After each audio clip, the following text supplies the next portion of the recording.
ماہ رمضان ماہ رمضان ماہ رمضان۔ اعوذ باللہ من الشیطان الرجیم، بسم اللہ الرحمن الرحیم۔ السلام علیکم ورحمۃ اللہ وبرکاتہ۔ جب امام علی علیہ السلام نے ظاہری طور پر خلافت سنبھالی تو کچھ کام جو قابل ذکر ہیں جو امام علی علیہ السلام نے کیے، ان میں سے ایک کام جو قابل ذکر ہے وہ یہ ہے کہ امام نے سابقہ حکومتوں کے جو گورنر تھے مختلف شہروں میں ان کو خطوط لکھے۔ ان میں سے بعض گورنروں کو امام علی علیہ السلام نے معزول فرمایا اور ان کی جگہ کے اوپر اپنے مرضی کے گورنر لگائے، اور بعض ایسے گورنر تھے جن کو مولا نے معزول نہیں فرمایا، ان کو خط لکھا اور ان سے مطالبہ کیا کہ آپ لوگوں سے مجھ علی کے نام کی بیعت لیں اور آپ بھی میری طرف سے اپنی گورنری کے اوپر باقی ہیں۔ تو اسی سلسلے میں جو یمن کا گورنر تھا اس کو امام علی علیہ السلام نے خط لکھا کہ آپ میری طرف سے گورنری کے اوپر باقی ہو، لوگوں سے مجھ علی کے نام کی بیعت بھی لو۔ پھر مولا نے اس سے ایک عجیب خواہش کا اظہار کیا، ایک عجیب مطالبے کا اظہار فرمایا کہ پورے یمن سے 10 بندے ایسے جن کے اندر 3 خصوصیات ہوں، ان کو وہاں سے یمن سے میری طرف کوفے بھیجو۔ وہ 3 خصوصیات کون کون سی؟ پہلی خصوصیت متقی اور پرہیزگار ہوں، دوسری خصوصیت بہادر ہوں، تیسری خصوصیت مجھ علی کے ساتھ بھی عشق کرتے ہوں، محبت کرتے ہوں، محب علی ہوں، مبغض علی نہ ہوں۔ خط پہنچا، یمن کے گورنر نے خط پڑھ کے لوگوں کو سنایا، لوگوں سے علی کے نام کی بیعت لی۔ پھر لوگوں سے کہا کہ علی مطالبہ کر رہے ہیں کہ میرے پاس 10 بندے بھیجے جائیں جن کے اندر یہ 3 خصوصیات ہو۔ پہلی خصوصیات کہ متقی و پرہیزگار، دوسری خصوصیات بہادر ہوں، تیسری خصوصیت علی کے ساتھ سچا عشق رکھتے ہوں۔ اب میں آپ سے پوچھتا ہوں، اگر یہاں پر بھی کسی بڑے بندے کا، کسی صدر کا، کسی وزیر اعظم کا خط آ جائے کہ آپ ہمارے پاس 10 بندے بھیجیں جن کے پاس یہ خصوصیات ہوں، تو یقیناً جس کے پاس نہیں ہوں گی وہ بھی یہی بولے گا کہ میرے اندر بھی یہ خصوصیت پائی جاتی ہے۔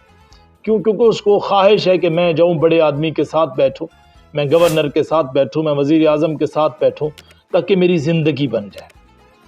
تو جب مولا کا خط پڑھ کے سنایا گیا، مولا نے 10 بندے مانگے تھے یمن کی سرزمین پر۔ جب مولا کا خط پڑھا گیا تو وہاں 10 کی بجائے 100 بندہ اکٹھا ہو گیا۔ ہر کوئی یہی کہتا تھا کہ اس سے بڑا متقی میں ہوں، اس سے بڑا بہادر میں ہوں، اس سے زیادہ علی سے عشق کرنے والا میں ہوں۔ جب یہ معاملہ بڑھا کہ علی نے تو 10 مانگے ہیں، ابھی تو یہاں 100 بندے اکٹھے ہو گئے ہیں، تو فیصلہ کس طرح کیا جائے؟ تو ایک ایک بندے کو کھڑا کیا جاتا تھا کٹہرے میں، لوگ آ کے بتاتے کہ اگر کسی کو اس کے ساتھ شکایت ہے، کسی کو اس کے ساتھ مسئلہ ہے تو بیان کرے۔ تو اس طرح لوگوں کی جو ہے وہ گنتی کم ہونا شروع ہوئی۔ پہلے دن میں کچھ لوگ آتے تھے، لوگ کہتے تھے یہ تو نام کا متقی ہے، ہم نے تو کبھی اس کو مسجد میں دیکھا ہی نہیں ہے۔ یہ تو نام کا بہادر ہے، ہم نے تو کبھی اس کو کسی جنگ میں لڑتے ہوئے دیکھا ہی نہیں ہے۔ یہ تو نام کا علی کا عشق لینے والے، علی تو متقیوں کا امام ہے، ہم نے تو اس کے اندر تقوی کی کوئی جھلک ہی نہیں دیکھی۔ علی سچوں کا امام ہے، ہم نے تو اس کے اندر سچ کی کوئی جھلک ہی نہیں دیکھی۔ تو جرا ہوتی رہی۔ پہلے دن میں 30 بندے کم ہوئے تو باقی 70 بندے بچ گئے۔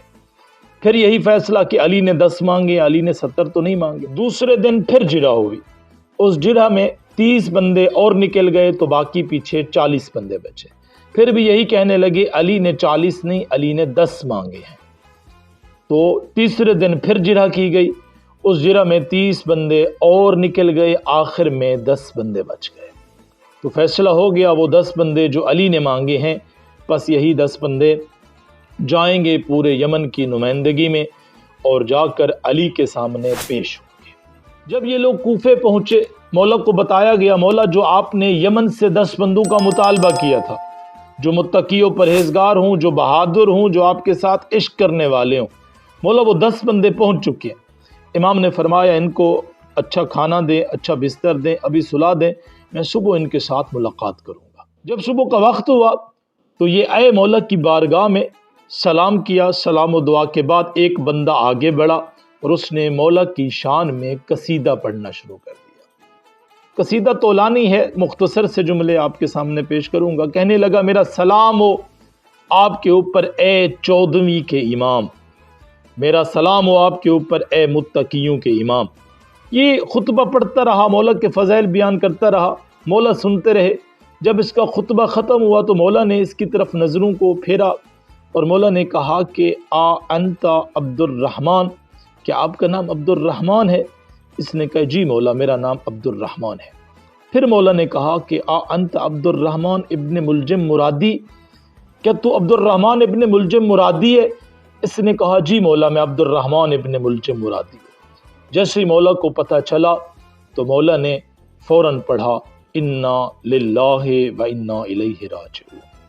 یہ جملے پڑھنے تھے، دربار میں بیٹھے لوگ، خود یہ پوچھنے لگا مولا خیر تو ہے، میں تو آپ کے فضائل بیان کر رہا تھا، آپ نے یہ جملہ کیوں پڑھا؟ تو وہاں پر مولا نے فرمایا کہ تو میرا قاتل ہے۔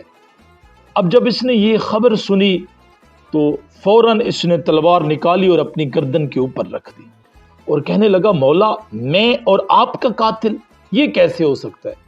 مولا اگر آپ حکم دیں تو میں ابھی اپنی گردن تن سے جدا کر کے رکھ دوں۔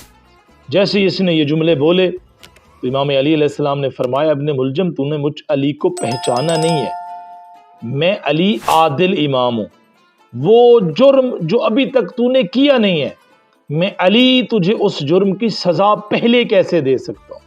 ہمیشہ جرم کی سزا بعد میں ہوتی ہے، پہلے نہیں ہوتی۔ وقت گزرتا رہا، وہی ابن ملجم مرادی جس کے تقوی کی تعریف پورا یمن کر رہا تھا، جس کے عشق علی کی تعریف پورا یمن کر رہا تھا، جس کے بہادر ہونے کی تعریف پورا یمن کر رہا تھا، وہی ابن ملجم مرادی دنیا کی ہوس میں آ کر، دنیا کی لالچ میں آ کر، شیطان کے بہکاوے میں آ کر اپنے امام المتقین کا قاتل بن گیا۔